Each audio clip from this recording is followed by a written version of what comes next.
Em nosso podcast de hoje, vamos refletir sobre a importância de viver de maneira digna, não sendo motivo de vergonha para o Evangelho e procurando viver como bons administradores do que Deus tem colocado em nossas mãos. O texto de nossa reflexão encontra-se em 2 Tessalonicenses, capítulo 3, versos 11 e 12, que diz: Pois ouvimos que alguns de vocês estão ociosos, não trabalham, mas andam se intrometendo na vida alheia. A tais pessoas ordenamos e exortamos no Senhor Jesus Cristo que trabalhem tranquilamente e comam do seu próprio pão. Ao analisarmos os versos de nossa reflexão, percebemos um conselho bastante prático da Palavra de Deus para nossas vidas. Não devemos ser preguiçosos e intrometidos, mas zelosos nas responsabilidades que Deus tem colocado em nossas mãos.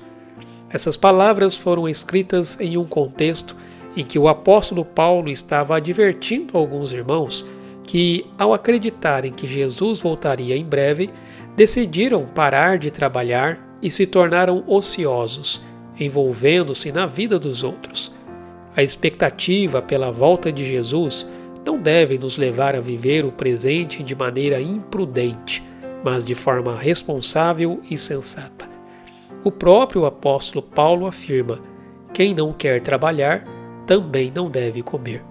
Receber o Evangelho é um maravilhoso convite para viver a fé com ação e propósito.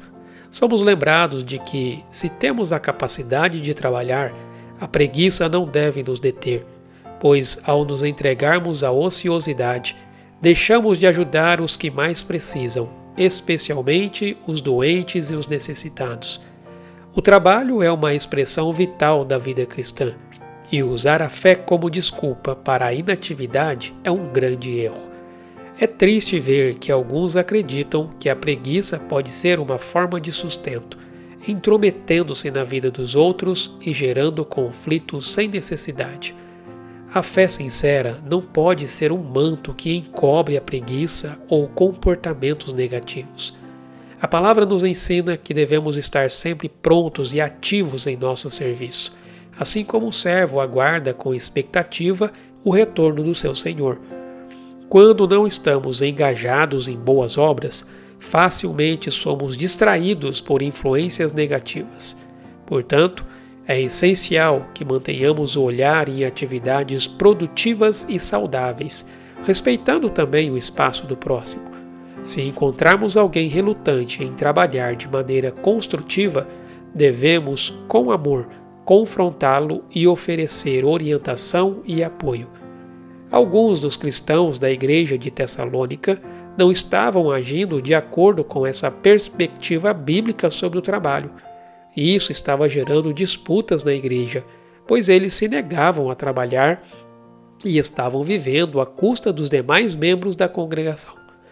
A aplicação da disciplina na igreja sobre os crentes preguiçosos demonstra a seriedade com que Deus considera a questão do trabalho. Os verdadeiros fiéis compreendem que o trabalho é designado por Deus desde o princípio, antes mesmo da queda.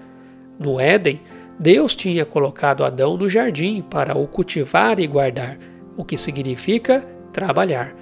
Além de que isso é uma aplicação da administração do que o Senhor tem colocado em nossas mãos sobre nossa responsabilidade.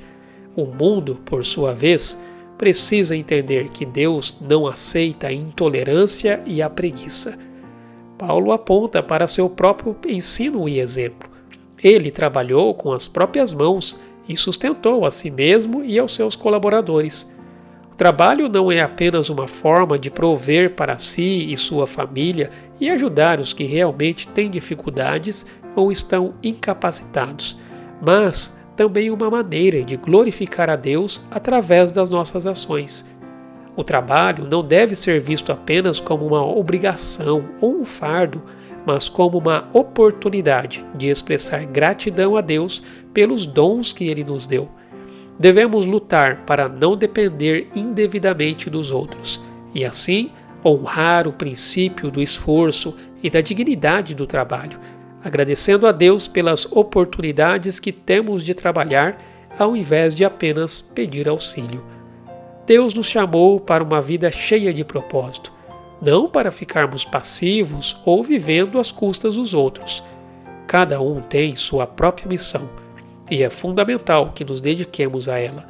Não podemos ser obstáculos na vida de outros e nem permitir que nossa vida seja um mau testemunho do Evangelho, não fazendo o que está em nossas mãos e que Deus tem nos dado a capacidade para fazer. Que possamos viver de forma que estejamos à altura do chamado e sendo bons administradores do que o Senhor tem colocado em nossas mãos, usando o tempo de maneira produtiva e esforçando-se para sermos verdadeiras bênçãos na vida das pessoas que nos cercam.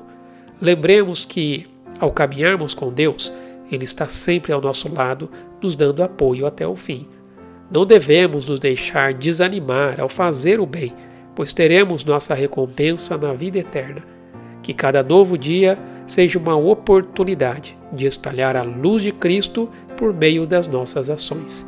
Que o Senhor nos encontre sendo fiéis com o que Ele tem colocado em nossas mãos, sendo zelosos no trabalho e não ociosos e preguiçosos, vivendo às custas de outros, sem necessidade.